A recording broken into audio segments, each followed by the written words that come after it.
नमस्कार मित्रांनो, आपण पाहत आहात मूकनाय बातमी कुर्ला बुद्ध कॉलनीमधून. गेले 46 वर्षापासून बुद्ध कॉलनीच्या गेटवरती भीमक्रांती स्तंभ अतिशय अभिमानाने उभा आहे. हा स्तंभ तोडण्याचा, उद्ध्वस्त करण्याचा प्रयत्न बिल्डर महानगरपालिकेशी हात मिळवणी करून करण्याचा प्रयत्न करत असल्याचा आरोप स्थानिक रहिवाशांनी केला आहे. जर भीमक्रांती स्तंभ तोडण्याचा प्रयत्न केला तर मोठ्या प्रमाणात आंदोलन केलं जाईल असा इशारा बुद्ध कॉलनीतील रहिवाशी यांनी दिलेला आहे. बुद्ध कॉलनी स्तंभाला 46 वर्ष पूर्ण झालेली आहेत. जाणून घेऊया याविषयीची संपूर्ण माहिती. नमस्कार, जय भीम, जोहार. आपण पाहत आहात मूकनायक. माटुंगा लेबर कॅम्प प्रमाणेच बुद्ध कॉलनी घाटकोपर या ठिकाणी बौद्ध समाज हा मोठ्या प्रमाणात आहे. आपण पाहू शकता बुद्ध कॉलनी ही 1957 पासून वसलेली आहे. डॉक्टर बाबासाहेब आंबेडकरांनी सांगितलं होतं, खेडी सोडा, शहराकडे चला. शहरात बौद्ध लोकांनी कुर्ला या ठिकाणी ही वस्ती वसवली. जवळजवळ 7,000 लोक या ठिकाणी राहतात. 1980 पासून हा भीमक्रांतीचा स्तंभ या बुद्ध कॉलनीमध्ये आहे. परंतु डेव्हलपमेंट होत असताना हा स्तंभ जो एवढा जुना आहे, बिल्डर अनधिकृतपणे तोडण्याचा प्रयत्न करत आहे. त्याच्या विरोधात बुद्ध कॉलनी मधील जनता आक्रमक झालेली आहे. जाणून घेऊया आपण बुद्ध कॉलनी मधील रहिवाशांचं काय म्हणणं आहे ते. रहिवाशांचा सरळ आरोप आहे की बिल्डर हा भ्रष्ट आहे, हा खोटी आश्वासनं देतो. हे सत्य आहे का, जाणून घेऊया कुर्ला बुद्ध कॉलनी सोसायटीच्या चेअरमॅन यांच्याकडून. सोसायटीचा शहीद जितेश कॉपरेटिव्ह हाऊसिंग सोसायटी याचा मी चेअरमॅन आहे. महादेव निवृत्ती गायकवाड माझं नाव आहे. बिल्डर हा 2008चं कंट्रॅक्शन आहे आणि रूम दिलेत, दुसरं काही दिलेलं नाहीये. बिल्डरने अजून आमचे सोसायटीचे वेलफेअर सेंटर, बालवाडी वगैरे कुठलेच रूम दिले नाही. हे पण स्तंभाला पण आश्वासन देतो, सगळ्याच गोष्टीला बोलतो मी देतो आणि काही देत नाही. आज आमच्या पाण्याचा बिल पण थकीत आहे. मग बीएमसी करते काय, कलेक्टर करतात काय? आमच्याकडे कुणाचंच लक्ष नाही, ना कलेक्टरचं नाही, ना नगरसेवकचं नाही, कुणाचंच नाही. म्हणजे आम्हाला एकदम वाईट टाकल्यासारखं झालेलं आहे. त्याच्यावरती कायदेशीर कारवाई करण्यात यावी एवढीच आमची बुद्ध कॉलनीच्या रहिवाशांची आणि आमची सर्वांची इच्छा आहे. माझं नाव राकेश उत्तम आरांगडे. तर माझा जन्म या बोर्डाच्या एकदम नजीकलाच झाला. या बोर्डाला लागून माझं तिसरं घर होतं. झोपडपट्टी होती. 3 वर्षापूर्वी इकडची झोपडपट्टी तोडण्यात आली आणि त्यानंतर या बोर्डची व्यथा सुरू झाली.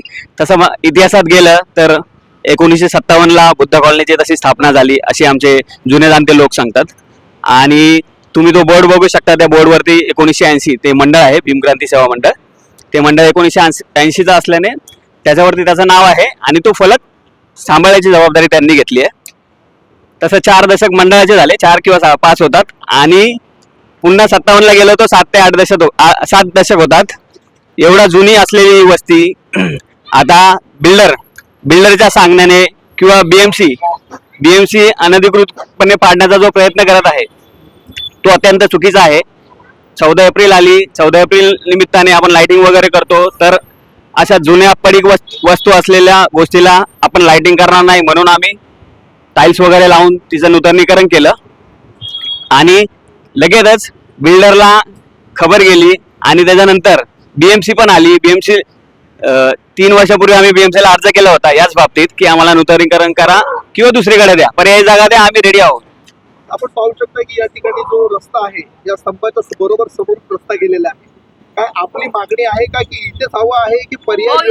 आम्ही पर्यायी जागेसाठी तयार आहोत, कारण आम्हाला माहित आहे की हा जो रस्ता आहे तो 90 फीट केला जाणार आहे. भविष्यात मोठा रस्ता होणार आहे आणि आम्ही पर्यायी जागा सुचवल्या होत्या बिल्डरला. बिल्डरने ही पोकळ आश्वासन दिलीत की आम्ही इकडं करू तिकडं करू, पण बिल्डरचं असं म्हणणं आहे की आम्हाला तोडू द्या मग मी काम करू. आणि तो त्याचे इथं असे म्हणजे फसवणुकीचे असे इथं 100 उदाहरणं भेटतील बिल्डरचे.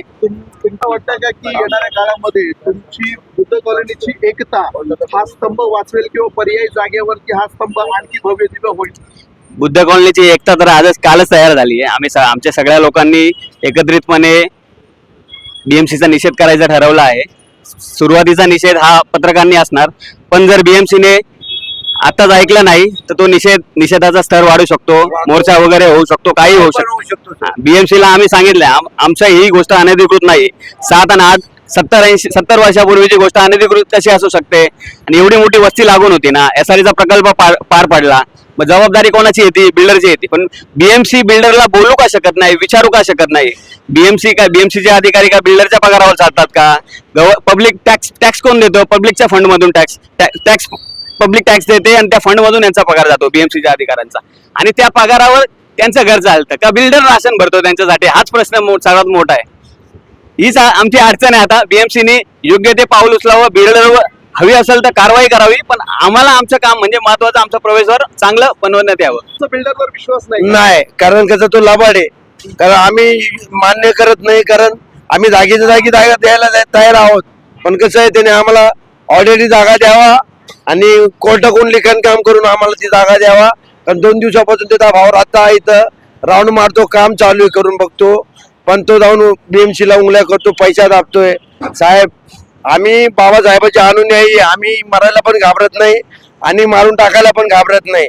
हा, आम्ही JB मौले साहेब, आम्ही जागेच्या जागी जागा देणार आणि आम्हाला जागा पाहावी एवढंच.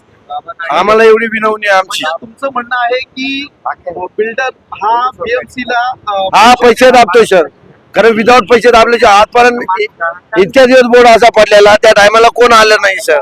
हा काम पेंडिंग आहे, आम्ही मान्य करतो सरकारचं, पण सरकारचं पुढं काम बाकी ते पूर्ण करा ना. ते पूर्ण करा. जिथं ज्या टायमाला बुधवारचा निकाल लागेल ना, त्या टायमाला आम्ही सहकार्य करून BMC ला आम्ही स्वतः हे करू. त्या टायमात त्याच्या पहिला आम्हाला बिल्डर कोण लिखाण काम करून पाहिजे, बस सर.